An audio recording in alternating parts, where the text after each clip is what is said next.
Sayyidina Muhammadin al-hadi ila siratul mustaqim. Astaghfirullahaladzim. Astaghfirullahaladzim. Astaghfirullahaladzim. Allahumma salli ala Muhammad. Qala al-muallif al-alim al-allama syaikhi masyaikhina Syekh Nawawi Tanaro al-Bantani fi kitab Salalimil Fudola hatta qala walam tahsul ma'rifatun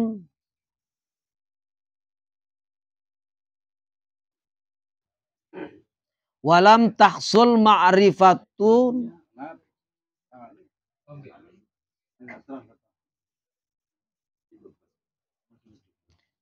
khasatun aliyah lisalik min ghairi mujahadatin nafsi fil ghalib ya. Lan urane ur bakal hasil apa ma'rifat kang khos kang luhur, ma'rifatun khosatun aliyatun apa ma'rifat kang khos kang khusus tur kang luhur lisalik kedue salik min ghairi mujahadatin nafsin saking ora ane mujahadah nafsu fil ghalib ing dalam kaprah. Seorang ahli ma'rifat gak bakal mendapatkan ma'rifat. Seorang salik yang menuju ma'rifat atau ahli toreko kalau ingin wusul gak bakal bisa wusul kalau tidak mujahadah fil ghalib ya. Biasaannya, kebiasaannya, wa min ghairil ghalib. Nah, kadang-kadang ada, cuman jarang sekali orang tanpa mujahadah bisa wusul, bisa jadi waliullah, jarang. Nggak heran kalau siapa Sunan Kalijaga jadi wali mendadak jalan, nggak heran karena ada yang seperti itu. Tahu-tahu jadi wali, padahal tukang tidur dulunya. Waktu di Kopong tidur aja. Pas keluar jadi wali, ada yang seperti itu. Karena kata Syekh Nawawi, walam tahsul ma'rifatun khosatun aliyatun lisalik min ghairi mujahadatin nafsi fil ghalib. Ya, fil ghalib. Kaprah. Biasanya, pingin wusul itu harus mujahadah. Artinya, kalau yang ghalib, kalau yang langka itu kita anggap nggak ada, ya. Yang jarang itu kita anggap nggak ada, tapi ada. Jangan orang seperti orang sebelah sana dianggap Sunan Kalijaga wali sesat karena belum ibadah belum apa udah jadi wali, udah dianggap wali, dianggap wali sesat. Bukan begitu. Jelas Syekh Nawawi Tenar menjelaskan. Ada. Belum sholat, belum apa, tobat, jadi wali. Dicabut oleh Allah, pama. Begitu diangkat jadi wali, mati. Tetap ini wali Allah. Padahal belum sholat. Ada yang seperti itu. Sahara Musa. Sahara Musa dalam Al-Quran diterangkan. Nabi Musa perang sihir. Perang dengan ahli sihir. Ahli sihir tersohor. Waktu itu sedunia udah dicari, diseleksi oleh Fir'aun. Siapa ahli sihir yang terhebat? Dapat itu. Diadu dengan Nabi Musa. Kalah. Begitu kalah, ahli sihir berpikir dengan akalnya. Sihir di mana-mana nggak ada yang seperti ini. Berarti ini bukan sihir. Ini kekuatan yang maha agung. Berarti ini benar Nabi Musa. Langsung tobat waktu itu dipenggal oleh Fir'aun. Udah ibadah? Belum. Dipenggal oleh Fir'aun. Begitu mengakui ketuhanan Nabi Musa, Fir'aun marah.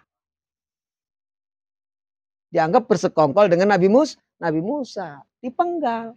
Waliullah itu. Ini bukan nggak ada di Quran. Ada orang jadi wali mendadak. Itu bukan nggak ada di Quran, cuman jarang, ya, jarang. Tapi ada insya Allah. Tetap kita kalau ingin jadi wali harus mujahadah. Perangi dulu nafsu kita terus. Sungguh-sungguh terus gak ada hentinya. Jalan lagi, jatuh bangun ya. Lewat ke simpang 3, kesandung lagi, kejerat lagi, balik lagi. Ayo. Terus ya.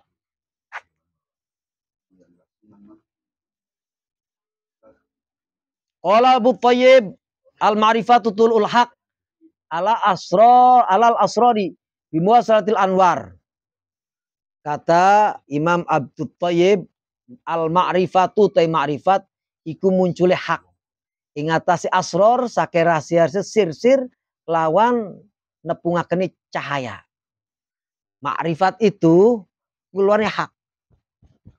Kebenaran hak muncul terus. Jadi apa yang ada di sir kita itu semuanya hak. Gak ada apa-apa. Hak semua.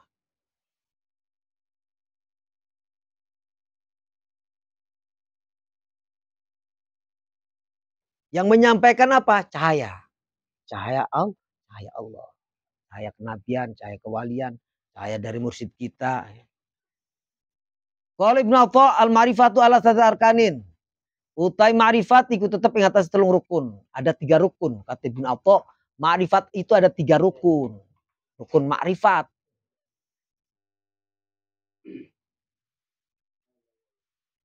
Al-haibatu wal haya'u wal ansu. Satu haibat. Kalau kita punya hebat ke seseorang, kita segen. Segen. Ke Allah segen. Rasa takut ke Allah yang luar biasa. Takutnya bukan takut ketakutan kayak Kang Yuda takut ke pocong, bukan begitu. Takut segen. Segen. Mau minta ke Allah malu segen. Karena udah terlalu banyak Allah memberi ke kita. Satu. Mau apa-apa kita, mau maksiat, kita segen ke Allah, takut ke Allah. Karena Allah terlalu sayang ke kita, sehingga takut. Saya takut melawan Allah. Itu. Takut hebat. Yang kedua, haya, malu. Malu. Malu kalau tidak melaksanakan kewajiban. Malu kalau akhlak kita rusak. Malu apa ibadah kita selalu dibayang-bayangi dengan rasa malu. Kelakuan kita sehari-hari dibayang-bayang dengan malu. Sehingga tidak melakukan hal-hal yang buruk. Lagi sendirian malu ke Allah, malu. Malu. Berhayal aja malu ke Allah. Kalau kita maksiat ya malu. Tapi berhayal terus-terusan ini merusak. Merusak batin kita. Berhayal. Berhayal jadi orang kaya itu merusak. Apalagi berhayal maksiat. Lagi berhayal hal yang mubah aja. Berhayal jadi orang kaya. Ini udah merusak. Batin kita sedikit-sedikit rusak. Ahli ma'rifat enggak begitu. Malu ke Allah. Yang ada hatinya selalu berzikir ke Allah. Berzikir. Yang ketiga wal unsu. Anis. Aring. Tenang. Kalau lagi takarrub ke Allah. Tenang. Anteng. Rasa dekat dengan Allah. Dia tenang. Kadang kayak senyum-senyum sendiri. Saking tenangnya berhadapan dengan Allah. Gak ada gelisah. Kalau pengajian pikiran tenang, gak ada gelisah, tenang, adem, merasa dekat dengan Allah. Ya Allah. Masuk ke masjid, dia kalau mau keluar ke masjid malas. Keluar dari masjid itu malas karena merasa lagi dekat dengan Allah, tenang, kayak ikan di akuarium, jeng muter, gak loncat-loncat. Ya, itu rukun apa? Rukun ma'rifat.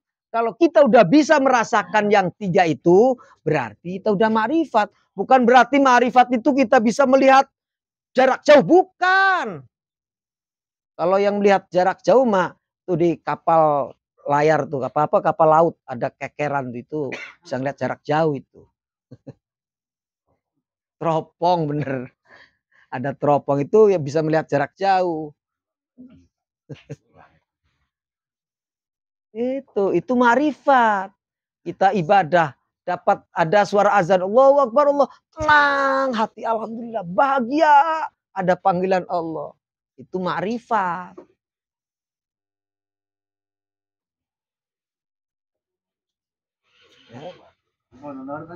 Ini mencari ma'rifat, kita ingin tahu rahasia hati orang. Itu bukan. Kita tahu rahasia hati seseorang, itu bukan ma'rifat. Ma'rifat yang sesungguhnya ini. Karena kita sudah dekat dengan Allah nih ya. Kita sudah dekat dengan Allah dan Allah sudah sayang ke kita, sudah cinta kita. Kita dikasih tahu oleh Allah. Nanti kita dikasih tahu oleh Allah. Kamu ingin tahu nggak hatinya Mas Denny? Ya Tuhan, kasih tuh. Mas Denny begini, begini. Gitu. Kalau ma'rifat sendiri bukan itu. Ma'rifat tadi itu tuh rukunnya tadi ya. Rasa segen ke Allah. Segen, takut.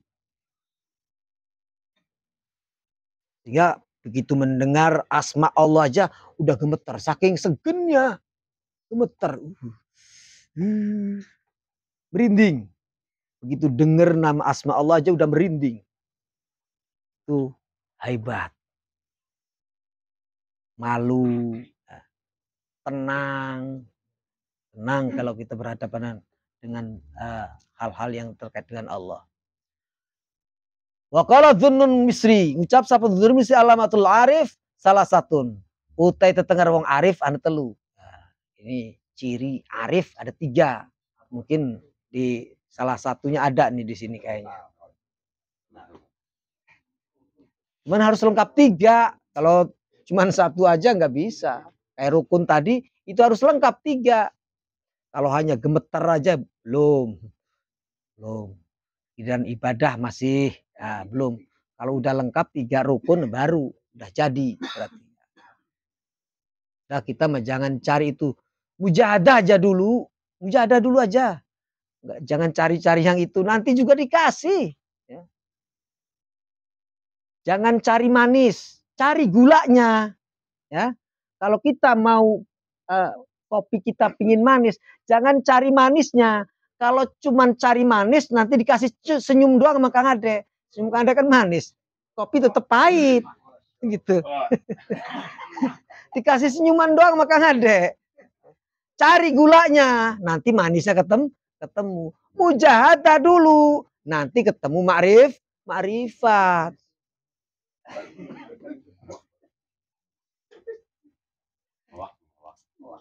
Kata Dhunnun Misri, ciri arif ada 3. La yudfi'u nuru ma'rifati nuro waro'ihi.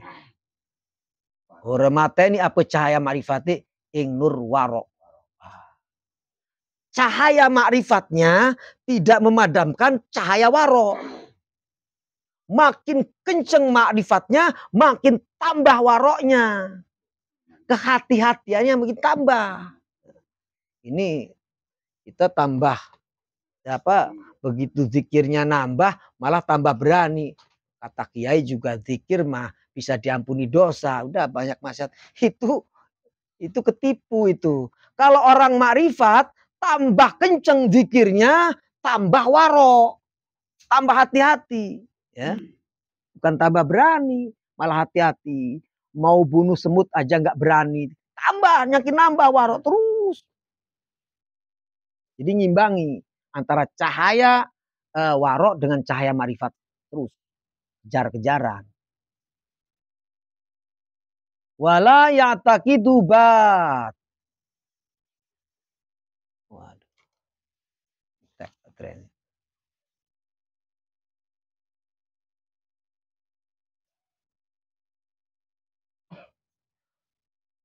Wala ya'taqidu batina minal ilmi yungkidu alai zahiran minal hukmi. Lan orang batalaken. Orang nekadakan wong ing batin saking ilmu kang ngebatalaken. Aya batin ing atasi wong ing zahir saking hikmah.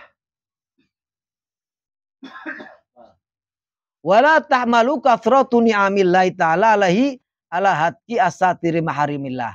Lan orang ngajak ing wong apa akeh nikmat Allah taala ing atas wong ing atas sing rusak, ngerempak sakai sakai tutup-tutup kang minang ke pengharang kang den haramaken Allah taala. Yang kedua, ciri orang arif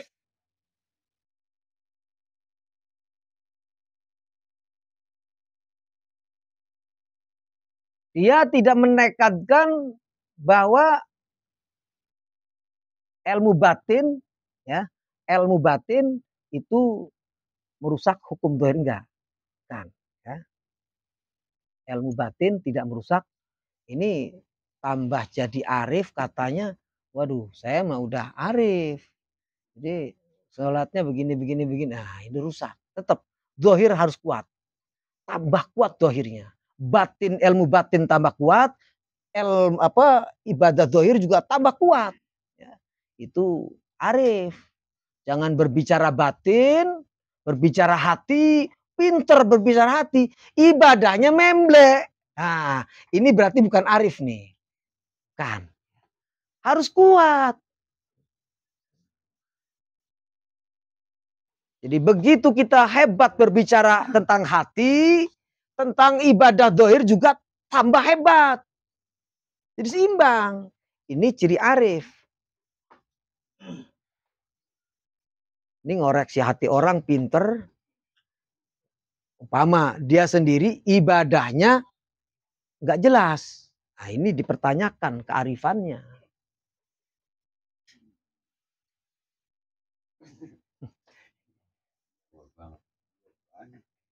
Ini mah Arif bin Jahanam kayaknya sebenarnya.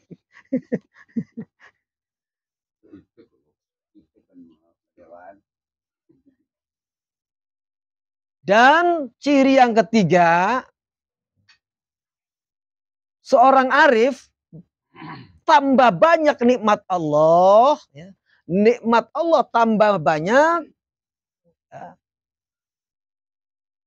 Tambah pula menjauhi larangan Allah tambah kuat. Tambah kuat. Karena biasanya orang itu kalau dikasih nikmat banyak lupa. Justru orang arif sebaliknya. Tambah banyak nikmat Allah, tambah kencang ingat Allah sehingga lebih kencang lagi menjauhi larangan-larangan Allah. Kalau kita kayak sedikit aja udah beda. Jalan udah beda, agak kincet-kincet dikit. Udah beda. Jadi seorang arif tambah tawaduknya tambah tinggi, tambah tawadu, tambah kaya, tambah bersyukur. Itu 3. Enggak banyak, 3 aja cirinya.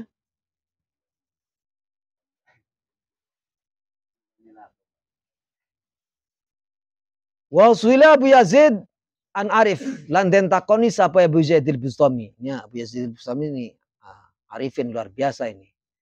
Man arifa ismahu dakhala jannah, sampai buat tawasul. Siapa yang tahu nama Abu Yazid al-Bustami, insyaallah masuk surga. Ada jaminan begitu. Kata Ba'dul Hukama, barang siapa yang tahu nama Abu Yazid al-Bustami dakhala jannah. Luar biasa.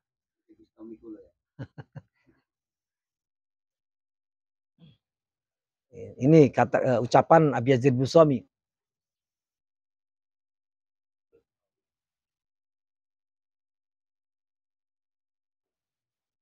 Pernah Abi Yazid ditanya tentang arif. Yai, arif itu apa? Jawab Abi Yazid Bustami, faqala man la yara fi naumihi ghairallahu taala wala fi yaqzati ghairallahu taala wala yuafiqu ghairallahu taala wa yutali ghairallahu taala. Zakara dzalika Kusyairi. Abi Yazid pernah ditanya, siapa arif? Arif itu yang tidur dan meleknya yang dilihat Allah. Lagi tidur ada Allah. Tetap zikir. Keadaan terbangun pun dalam keadaan biasa Allah. Kalau kita kan beda, lagi melek aja nggak inget apa-apa, apalagi lagi tidur.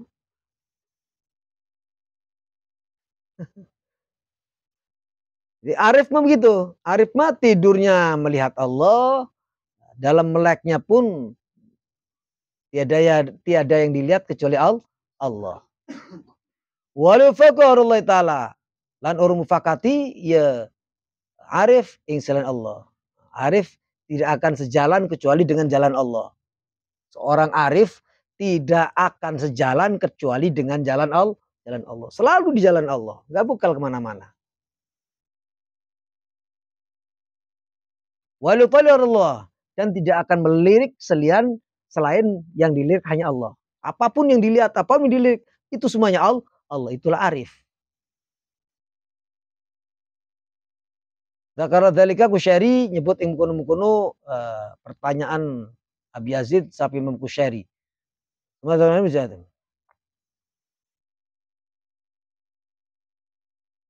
Ya. Tuh, itu arif ya.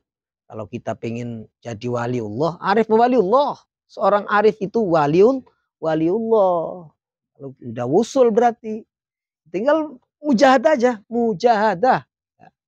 Tadi itu jangan cari manisnya, cari gulanya, nanti ketemu manis.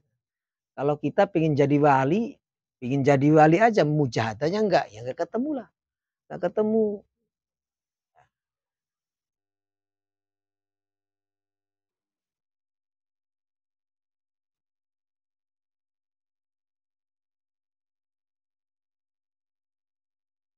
Hari-hari bahasa penadhim satu jihad nafsu tatiruha min radaili. Jihad nafsu itu ya tadi tuh ya. Jadi di atas sudah dijelaskan mujahadah. Jihad nafsu itu mensucikan nafsu kita dari kotor-kotoran. Kotoran ria, ujub, takabur, sum'ah. Ini selalu kita begitu datang ria langsung tobat ke Allah. Istighfar astagfirullahaladzim. Aduh, kok saya ria? Sambil ya tobat minta ampun ke Allah. Datang ujub bangga terhadap amal kita, tobat langsung belajar terus.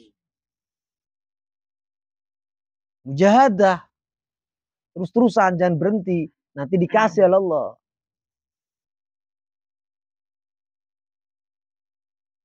Nah, setelah bersih diganti, dihiasi dengan sifat-sifat yang baik.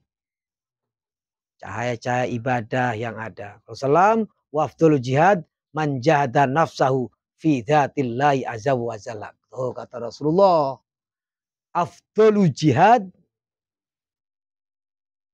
utai pengutama-utamanya perang yang terhebat jihadun man jahada iku wong kang perang ya wong merang ya wong ing nafsune ing dalam zatullah azza wa jalla. Rawahu Tabrani. Memerangi nafsu kita.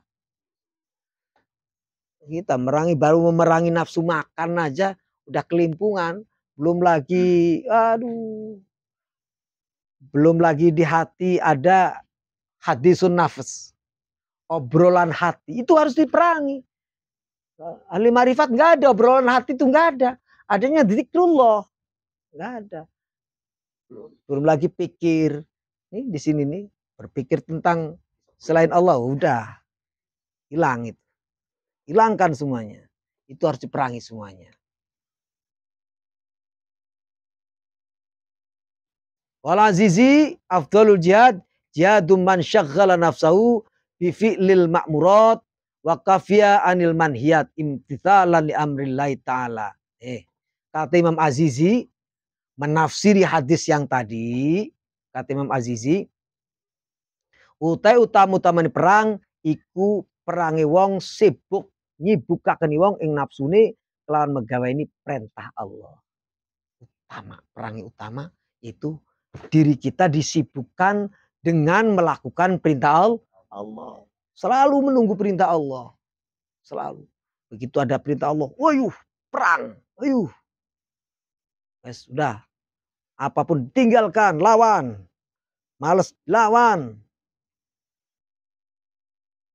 Wakafwal nyegai nafsu saking sing dilarang. Dan kalau mau melakukan yang dilarang oleh Allah, ini dicegah, ditahan semata-mata karena menurut perintah Allah. Li anna syai' inna yabtulu wa yashrafu fi syamratihi wa thamratu mujahadati nafsi al-hidayah. Kenapa demikian? Karena sesuatu itu bisa bagus, bisa mulia dengan bagusnya buah. Nih, kita nanam apa? Nanam pohon cabai. Pohon cabai tidak akan bagus kalau buahnya jelek. Pohon cabainya bagus, bagus. Begitu buahnya jelek. Itu nggak kehitung. Pas dibawa ke pasar, tetap nggak ditanya itu pohonnya seperti apa. Nggak bakal. Yang dilihat tetap buahnya. Begitupun kita mujahadah. Ya.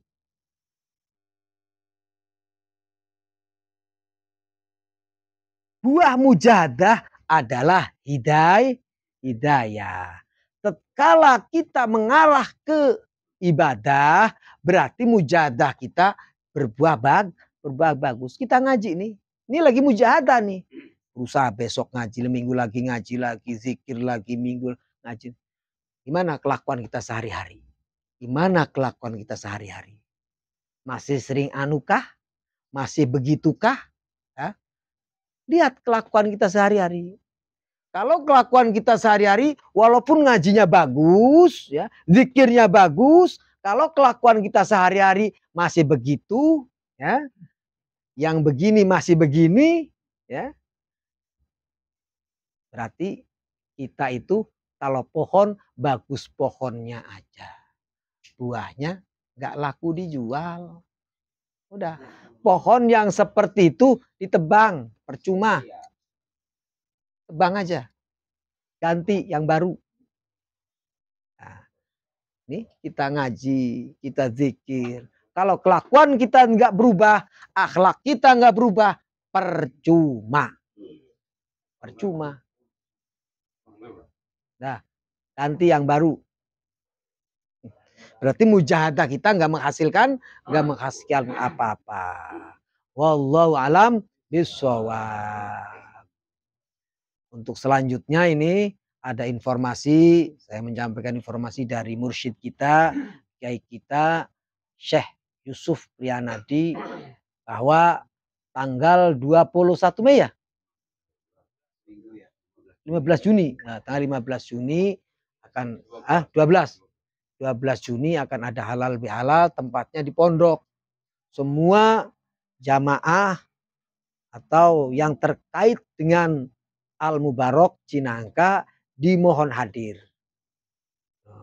Tanggal 12 Juni untuk melaksanakan haul dan doa bersama untuk negeri. Dan saya mengajak, mengimbau kepada semuanya untuk berpartisipasi.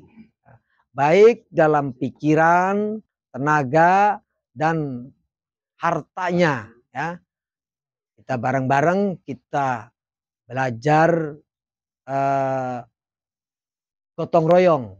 Ayo kita bergotong royong untuk mensukseskan acara tersebut. Ya, saja. Wabillahi taufik wal hidayah. Wassalamualaikum warahmatullahi wabarakatuh.